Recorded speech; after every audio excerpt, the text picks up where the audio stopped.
and welcome back to my channel. Happy Thursday. I hope you are having an awesome day, an awesome week. For tonight's video, I wanted to talk to you a little bit about how to get back on track with your health goals if maybe you've slipped up a little bit or you've gotten into a rut with either your nutrition or your fitness or both.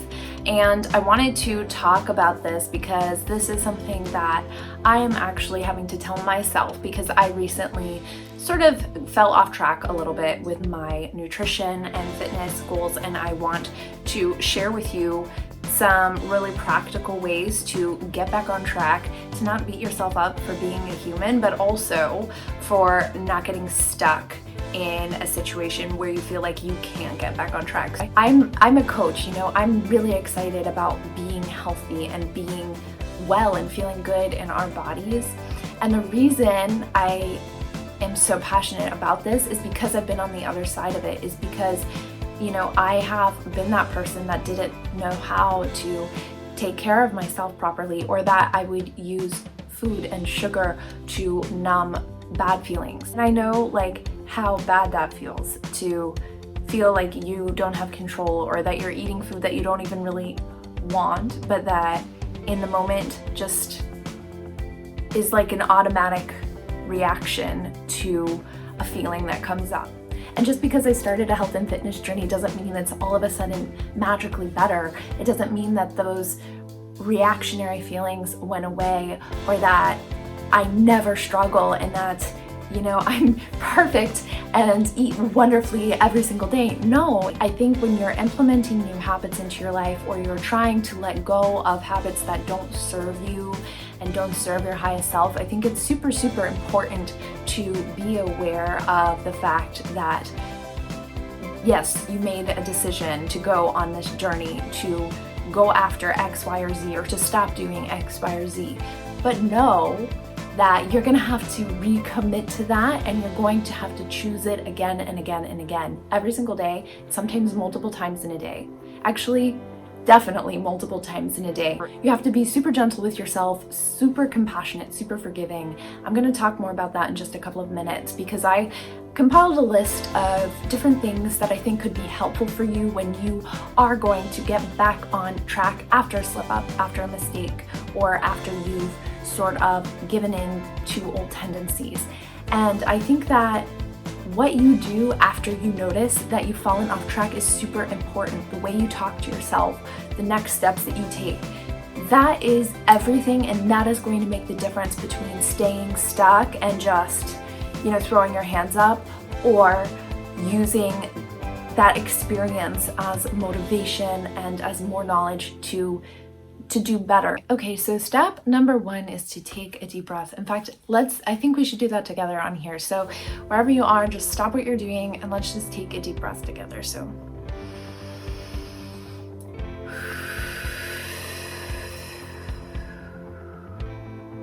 let's do that again. In through your nose and out through your mouth. So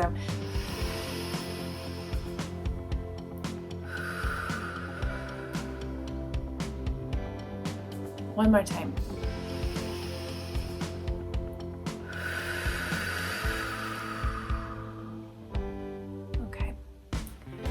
So get into a place of calm.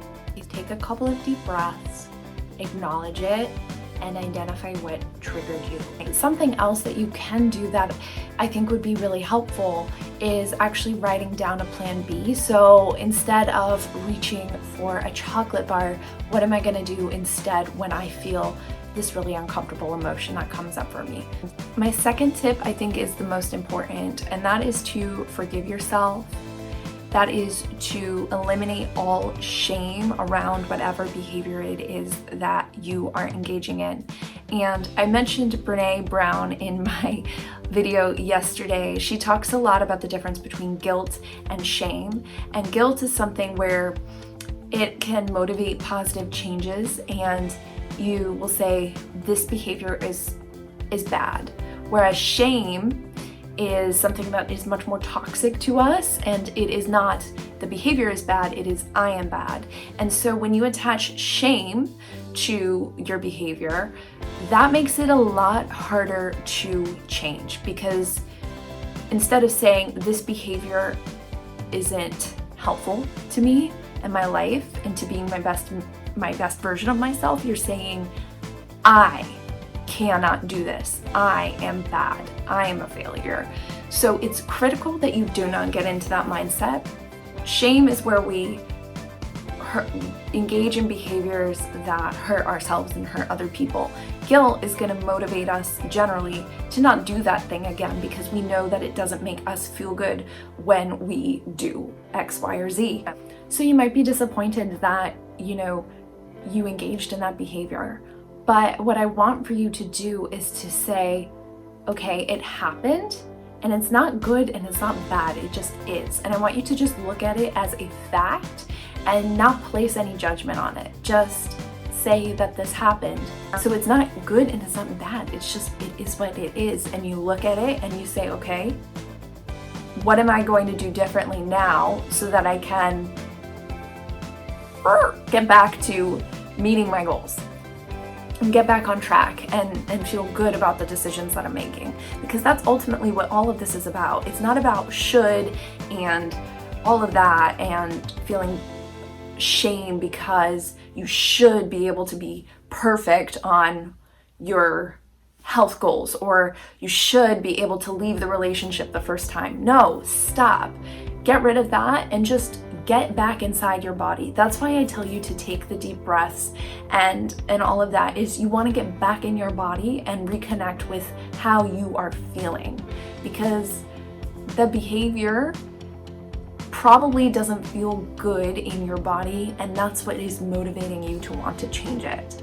So stay there and stay very grounded and do not place judgment on yourself. So the next thing that I want you to do to get back on track is to remember that you are a scientist and you are conducting the most important experiment that you will ever be assigned in this lifetime, and that is to figure out what makes you happiest and healthiest. That is your assignment. That is your experiment. So all of the trials and tribulations that you're going to encounter along the way as you make these lifestyle changes, this is all data. That's all it is. So what I would actually suggest, and this is something that I did this week, is write down your learnings from this most recent time that you fell off the wagon or you fell down.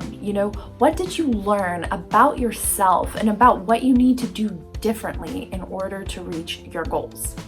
And I wanted to share with you the quote by Maya Angelou, which you may have heard before, which is, do the best you can until you know better. Then when you know better, you do better. Oprah says that all the time. It's a Maya Angelou quote, and it's true. You are doing the best that you can with the knowledge that you have now. But through that experience, a setback, you are gaining new knowledge about what works for you, what doesn't work for you. This was actually really, really critical to your inevitable success. So you're gonna go after the same goal, but you're not gonna go after it in the exact same way. And I hope that you feel proud of yourself for being on the path. And it is a path and it's a journey and it's not ever done. I don't think you're ever done. No one is perfect. So I hope this serves you. I hope you're having an awesome, awesome day. Please leave me a comment below if you have any questions at all. I'd love to hear from you. If you like this video, please give it a thumbs up and hit subscribe, and I will see you in my next video. Love you guys. Bye.